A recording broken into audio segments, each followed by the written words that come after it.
اس کے بعد یہ شہر اقتدار کے بہت سے تبادلوں سے گزرا، لیکن ان تنازعات میں زیادہ تر کارروائی مکہ اور مدینہ کے درمیان ہوئی، اور طائف کی اہمیت دو مقدس شہروں کے مقابلے کم ہوتی گئی۔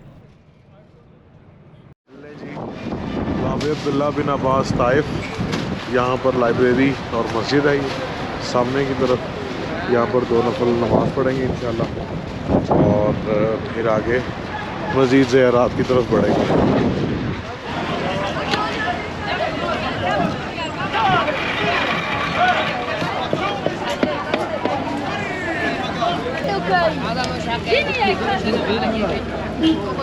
طائف کا سفر کرتے ہوئے ہم پہنچے حضرت عبداللہ بن عباس کی شرائن پر، جہاں ان کے نام سے منسوب ایک لائبریری اور مسجد موجود ہے۔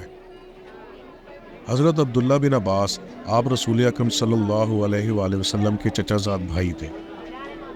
آپ 619 عیسوی میں پیدا ہوئے اور آپ کی عمر ہجرت کے دور میں صرف 3 برس تھی۔ جب رسول اکرم صلی اللہ علیہ وآلہ وسلم کی وفات ہوئی تو آپ 13 برس کے تھے۔ آپ بے حد ذہین اور قرآن پاک کی تفسیر بیان کرنے میں آپ کا کوئی ثانی نہیں تھا۔ آپ کو ہزاروں احادیث زبانی یاد تھیں، جس وجہ سے آپ کو علم کا سمندر بھی کہا جاتا ہے، اور قرآن پاک کی ابتدائی اسکالر کے نام سے جانا جاتا ہے۔ عبداللہ بن عباس لائبریری میں کتب خانہ اور ایک اسلامی تعلیم گاہ ہے۔ پرانے ادوار میں کاغذ کی بجائے پتھر اور چمڑے کا استعمال زیادہ ہوتا تھا۔ یہاں رکھے قرآنی نادر مجموعے اور بہت سی آیات پتھر اور چمڑے پر لکھی دیکھی جا سکتی ہیں۔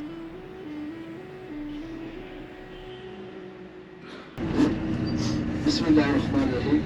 یس میں دیکھیں آپ کے سیدھے ہاتھ پہ ایک پرانی دیوار ہے، سیدھے ہاتھ پہ، اس کے اندر ہی عبداللہ بن عباس کا گھر تھا۔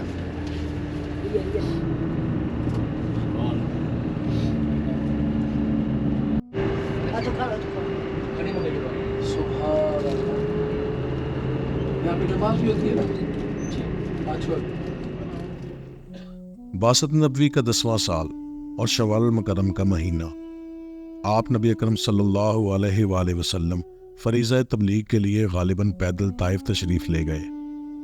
آپ کے ہمراہ زید بن حارث رضی اللہ تعالی عنہ تھے، اور آپ نے 10 دن یہاں قیام کیا۔ معززین علاقہ کے مکانوں پر تشریف لے گئے اور انہیں دعوت اسلام قبول کرنے کو کہا، لیکن ان سب نے بے رخی کا مظاہرہ کیا۔ آخر کار آپ یہاں کے سرداروں عبدیہ لیل اور مسعود اور حبیب کے پاس تشریف لے گئے اور ان کے سامنے اپنے آنے کا مقصد واضح فرمایا، لیکن ان بدبختوں کی بدنصیبی کہ انہوں نے نہ صرف آپ کی دعوت کو ٹکرایا بلکہ نہایت گستاخانہ رویہ اختیار کیا۔ اس کے بعد ان حرمہ نصیبوں نے طائف کے اوباش اور آوارہ گردوں کو آپ کے پیچھے لگا دیا۔ کوئی جملے کستا تو کوئی تالی بجاتا۔ وہ آپ کو طائف کی گلیوں میں لے آئے اور یہاں دونوں اطراف سے پتھر مارنا شروع کیے۔ آپ سر مبارک سے لے کر پیروں تک لہو لہان ہو گئے اور پنڈلیوں اور گھٹنوں پر گہرے زخم آئے۔ اس دوران زید بن حارث نے آپ کو بچانے کی بہت کوشش کی، لیکن ان کا سر بھی لہو لہان ہو گیا۔ جب آپ نبی اکرم صلی اللہ علیہ وآلہ وسلم بے ہوش ہو کر گر پڑے تو زید بن حارث نے آپ کو اٹھایا، قریب ہی کچھ پانی تھا، وہاں لے گئے تاکہ خون کے دھبے دھوئیں۔ کچھ دیر کے بعد آپ کی طبیعت کچھ سنبھلی تو قریب میں ایک باغ تھا اور انگوروں کی ایک سایہ دار بیل کے نیچے آپ تھوڑی دیر لیٹ گئے اور معبود برحق کی بارگاہ میں مناجات اور دعا میں مشغول ہو گئے۔ اس موقع پر آپ نے بارگاہ یزدہ میں دعا فرمائی۔ کچھ دیر بعد اب یہاں سے اٹھے اور کرنل لس غالب کی پہاڑی آپ کے سامنے تھی، اور جب آپ نے اوپر نظر اٹھائی تو بادل آپ پر سایہ کیے ہوئے تھے۔ یہاں جبریل امین علیہ السلام جلوہ فروز ہوئے اور فرمایا، یا رسول اللہ، انہوں نے جو سلوک آپ کے ساتھ کیا ہے اللہ پاک نے سب دیکھ لیا اور سن لیا۔ یہ میرے ساتھ ملکل الجبال پہاڑوں کی نگرانی پر مقرر فرشتہ موجود ہے، آپ حکم دیجئے، یہ تکمیل کریں گے۔ ملکل الجبال نے عرض کی، مکہ کے دونوں طرف کے پہاڑوں کو ملا کر ان تمام بے ادب اور گستاخوں کو پیس ڈالو۔ آپ نے فرشتوں کو جواب دیا، اگر یہ بدنصیب ایمان نہیں لاتے تو کیا ہوا، میں ان کی آنے والی نسلوں سے ہرگز نا امید نہیں ہوں۔ مجھے اللہ کی ذات پر مکمل یقین اور بھروسہ ہے کہ وہ ان کی نسلوں میں ایسے لوگ پیدا فرمائے گا جو اللہ تعالیٰ کی توحید کے قائل اور شرک سے بیزار ہوں گے۔ اتنا ظلم ہونے کے باوجود بھی آپ مجسمہ رحمت اور صبر و استقلال پر قائم تھے۔ اس پہاڑ کے قریب ہی مشہور سردار عتبہ اور شیبہ بن ربیعہ کا باغ تھا، اور اس وقت وہ دونوں وہاں موجود تھے۔ انہوں نے اپنے غلام کو انگوروں کے خوشے دے کر نبی اکرم صلی اللہ علیہ وآلہ وسلم کے پاس بھیجا۔ اس غلام کا نام عداس تھا اور مذہباً نصرانی تھا۔ وہ آپ کے پاس آیا اور انگور پیش کیے۔ آپ نے انگور کھانے کے لیے ہاتھ بڑھایا تو زبان مبارک سے بسم اللہ الرحمن الرحیم جاری ہوا۔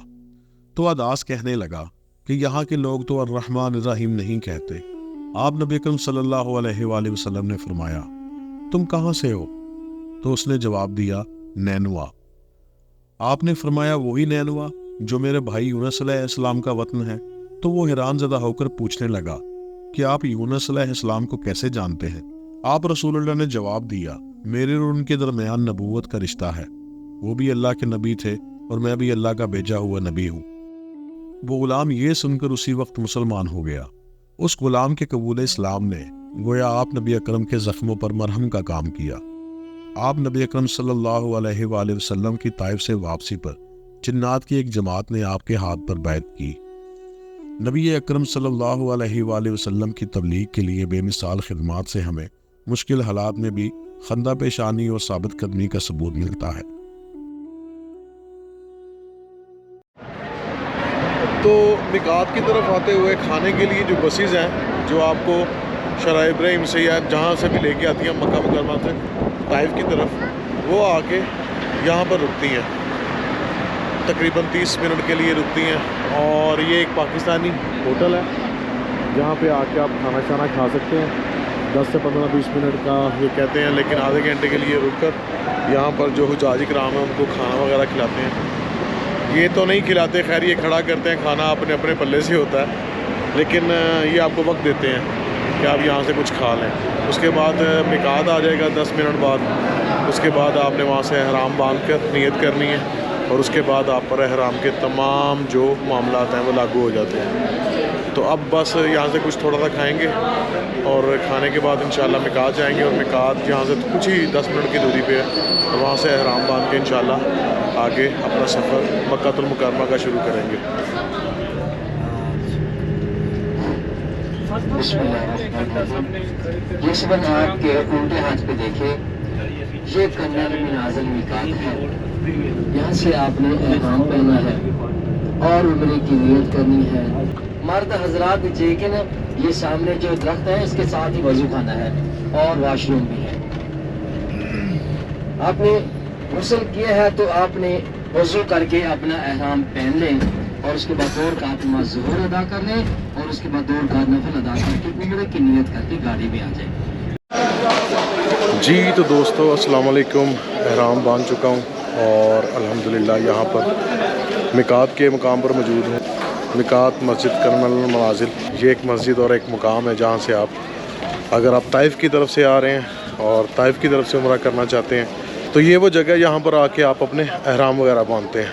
تو اب بس میں بیٹھوں گا اور انشاءاللہ آگے بڑھیں گے مکہ المکرمہ کی طرف۔ نظر آئے گی، دیکھیں نواں منظر آئے گا۔ میں پہلے پاکستان سے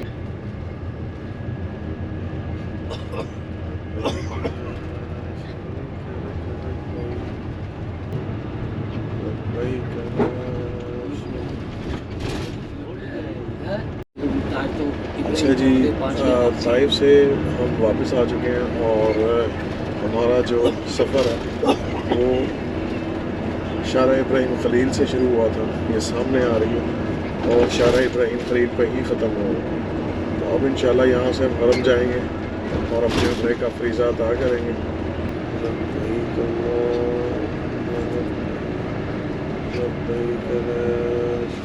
اس وقت ہم پہنچ چکے ہیں مکہ المکرمہ اور جا رہے ہیں حرم کی طرف۔ انشاءاللہ حرم میں جا کے عمرہ کریں گے۔